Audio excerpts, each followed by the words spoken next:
반갑습니다. 지난주 코스피가 역사적인 6천을 넘었을 때 다들 환호했죠. 근데 저는요, 반대로 가지고 있던 새 종목을 조용히 정리했습니다. 오늘 제가 뭐 시장이 좋다 나쁘다 이런 뻔한 얘기를 하려는 게 아닙니다. 이 축포가 순식간에 경고탄이 될 수 있는 이런 아슬아슬한 고점에서 제가 지난 20년간 어떻게 살아남고 또 수익을 내왔는지 그 저만의 생존 비법, 플레이북 자체를 그냥 통째로 보여드리려고 합니다. 자, 본격적인 얘기에 앞서서요. 제가 20년 동안 이 험한 시장에서 살아남게 해준 가장 중요한 원칙 하나만 먼저 짚고 넘어가겠습니다. 오늘 제가 공유하는 건 저의 분석 틀이지 이거 사세요 하는 투자 권유가 절대 아닙니다. 모든 최종 결정 그리고 그에 따르는 책임은 언제나 여러분 자신의 몫이에요. 이게 바로 자기 포트폴리오의 진짜 주인이 되는 첫걸음이니까요. 꼭 기억해 주셨으면 합니다. 네, 6191.92. 정말 역사적인 숫자입니다. 근데요, 많은 분들이 이 멋진 이정표를 보실 때 저는요, 위험할 정도로 팽팽하게 늘어난 고무줄이 보입니다. 무슨 뜻이냐면 시장에 앞으로는 좋은 일만 있을 거라고 모든 걸 가격에 다 반영하고 있다는 거죠. 하지만 우리가 마주한 현실은 아시다시피 완벽한 거리가 아주 멉니다. 시장의 축배가 채 씹기도 전인 바로 주말에 이런 뉴스가 터졌습니다. 이게 바로 지금의 현실이에요. 한쪽에서는 코스피 6천이라는 희망을 노래하는데 다른 한쪽에서는 세계 무역의 동맥이 끊어질 수 있다는 공포가 덮쳐오고 있는 거죠. 자, 그럼 우리는 이 희망과 공포가 부딪히는 전쟁터 한가운데서 어떻게 살아남고 또 어떻게 수익을 낼 수 있을까요? 이 혼돈을 뚫으려면 지도가 필요합니다. 그래서 오늘 이렇게 준비했습니다. 먼저 우리가 싸우고 있는 전장, 그러니까 거시경제 전체를 한번 쫙 훑어볼 거고요. 다음으로 이 혼돈 속에서 우리의 기회가 될 지점을 정확히 찾아내고 그 기회가 진짜라는 증거, 즉 데이터로 확연 사살을 할 겁니다. 그리고 제가 실제로 제 포트폴리오를 어떻게 움직였는지 보여드린 뒤에 마지막으로 여러분이 내일부터 바로 써먹을 수 있는 맞춤형 작전 계획까지 깔끔하게 전달해 드리겠습니다. 자, 그럼 시작하겠습니다. 모든 전략의 첫 단계는 사실 아주 간단합니다. 바로 적을 아는 거죠. 그리고 지금 우리의 가장 큰 적은 다른 투자자가 아니라 이 시장을 지배하는 새로운 규칙, 바로 뉴 노멀이라는 겁니다. 수많은 투자자들을 함정에 빠뜨리고 있는 이 새로운 규칙의 실체를 지금부터 샅샅이 해부해 보겠습니다. 이 화면에 보이는 게 그냥 4개의 숫자가 아닙니다. 과거의 투자 공식을 완전히 무너뜨리고 있는 서로 맞물려서 돌아가는 4개의 거대한 톱니바퀴라고 보셔야 해요. 3.75%의 연준 금리, 3.3%의 끈적한 물가, 이건 저금리 시대가 끝났다는 선언문이나 마찬가지죠. 근데 진짜 핵심은 저기 4.3%의 실업률입니다.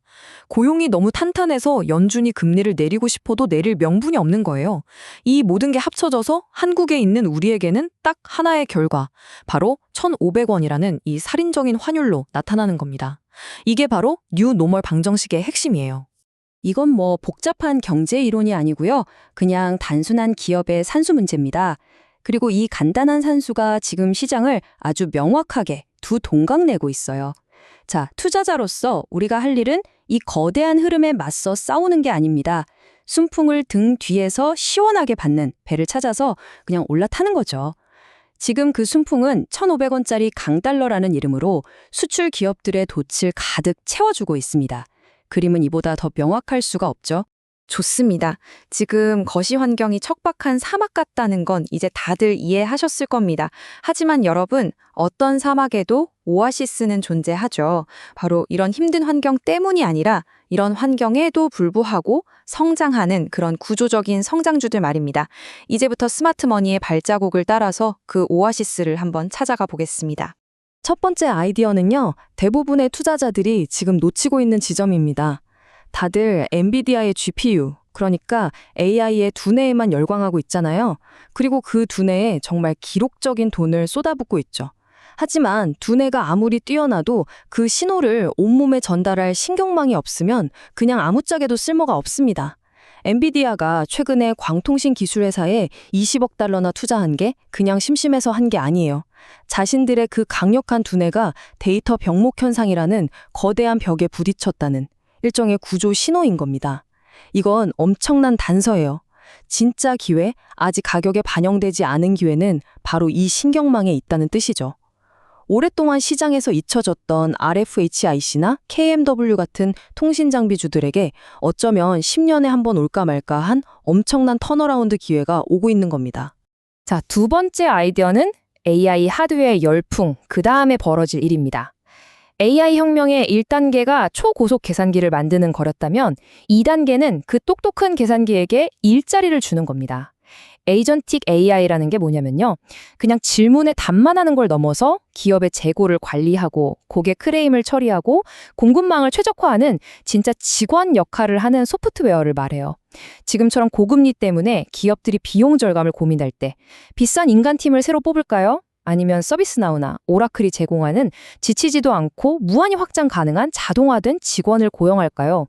하드웨어 랠리가 오프닝 공연이었다면 이제 소프트웨어 혁명이라는 메인 이벤트가 막 시작될 차례인 거죠. 자, 여기서 잠시만 멈춰서요. 각자의 포트폴리오를 한번 냉정하게 들여다보시죠. 제가 방금 말씀드린 이 두 개의 거대한 파도, 즉 고환율 시대의 승자와 AI 2단계 혁명이라는 이 파도에 올라탈 준비 되어 있으신가요? 아니면 혹시 여전히 과거의 패러다임이라는 얕은 물가에 머물러 있지는 않으신가요? 좋습니다. 지금까지의 스토리는 우리가 나아갈 방향을 잡는 데 도움이 됐을 겁니다. 하지만 20년차 투자자는 스토리에만 돈을 걸지 않습니다. 우리는 차갑고 냉정한 숫자로 반드시 검증해야만 합니다. 지금부터 왜 이 모든 리스크에도 불구하고 글로벌 자금이 한국 시장으로 흘러들어올 수밖에 없는지 그 가장 중요한 데이터 딱 하나를 보여드리겠습니다. 그 데이터는 바로 이 EPS 성장률입니다. 시장의 시끄러운 소음, 단기적인 주가 등락, 온갖 뉴스들 다 잊으셔도 좋습니다. 장기적으로 주가를 움직이는 단 하나의 힘을 꼽으라면 바로 기업의 이익 창출 능력, 바로 이겁니다. EPS 성장률은 기업이 받는 가장 정직한 성적표이고요. 전 세계 기관 투자자들이 포트폴리오를 짤 때 가장 먼저 확인하는 숫자입니다. 이 데이터 한번 보시죠. 이건 뭐 작은 차이가 아니라 아예 다른 차원의 이야기입니다. S&P 500 기업들이 평균 15% 정도의 준수한 이익 성장을 볼 때 코스피 전체는 약 30% 성장이 예상돼요. 근데요, AI 슈퍼 사이클의 바로 그 중심에 있는 삼성전자와 SK 하이닉스의 예상 EPS 성장률은 무려 600%가 넘습니다. 자, 여기서 가장 중요한 포인트입니다. 여러분이 만약에 글로벌 펀드 매니저라면 이 폭발적인 성장을 외면하고 포트폴리오를 짤 수가 있을까요? 절대 불가능합니다. 이 폭발적인 성장에 투자하려면 반드시 한국 시장을 살 수밖에 없다는 거죠. 이것이 바로 지금 코스피 전체를 끌어올리고 있는 진짜 엔진의 정체입니다. 자, 무엇을 사야 하는지, 그리고 왜 사야 하는지에 대한 이야기는 이제 충분히 한 것 같습니다. 하지만 가장 중요한 건 어떻게죠? 이론을 행동으로 옮기는 것, 그게 전부입니다. 지금부터는 제가 이 분석을 바탕으로 지난주에 제 포트폴리오에 어떤 구체적인 조정을 했는지 그냥 커튼을 열고 그대로 보여드리겠습니다. 왼쪽이 이달 초 제 포트폴리오입니다. 비교적 균형이 잡혀 있긴 했지만 강달러에 취약한 내수 소비주 비중이 한 20% 정도 됐었죠. 그리고 오른쪽이 현재 제 포트폴리오입니다. 보시다시피 내수주 비중을 절반으로 과감하게 줄여버렸습니다. 그리고 그 자금을 우리가 논의했던 두 가지 핵심 테마, 즉 고환율의 순풍을 받는 수출주 비중을 늘리고 AI 인프라 구축의 수혜를 볼 통신장비주를 새로 편입하는 데 그대로 썼습니다. 이게 바로 이론을 현실에 적용하는 과정이고요. 새로운 게임의 규칙에 실시간으로 적응하는 모습입니다. 제 포트폴리오를 보여드리는 건 자랑하려고 하는 게 아닙니다. 하나의 과정을 보여드리는 거예요. 이제 이 과정을 바탕으로 여러분 각자의 위험 감소 능력에 맞춰서 쓸 수 있는 그런 프레임워크를 한번 같이 만들어 보겠습니다. 우리는 미래를 예측할 수 없습니다. 대신에 확률적으로 대비할 뿐이죠. 저는 중동에서 이성적인 목소리가 힘을 얻을 강세 시나리오의 확률을 한 40% 정도로 봅니다. 글로벌 무역을 막는 건 결국 누구에게도 이득이 안 되거든요. 그리고 지금처럼 지저분한 변동성이 계속 이어지는 기본 시나리오를 50%, 그리고 최악의 무력 충돌이 벌어질 약세 시나리오를 10%로 설정합니다. 확률은 낮지만 한 번 터지면 충격이 크기 때문이죠. 이 세 가지 시나리오를 머릿속에 모두 준비해두는 것, 이게 바로 리스크 관리의 본질입니다. 자, 여기서 매수 조건 한번 자세히 보시죠. 저는 시장이 막 환호할 때 사지 않습니다. 정확히는 중동 리스크 같은 거시 경제적인 공포가 시장 전체를 끌어내릴 때, 그럴 때 분할로 매수합니다. 왜 그럴까요? 유가가 급등하는 거랑 AI 데이터 센터의 장기적인 수요랑은 사실 아무런 관련이 없기 때문이에요. 즉, 훌륭한 기업이 어리석은 이유로 할인을 받을 때 그때가 바로 기회라는 겁니다.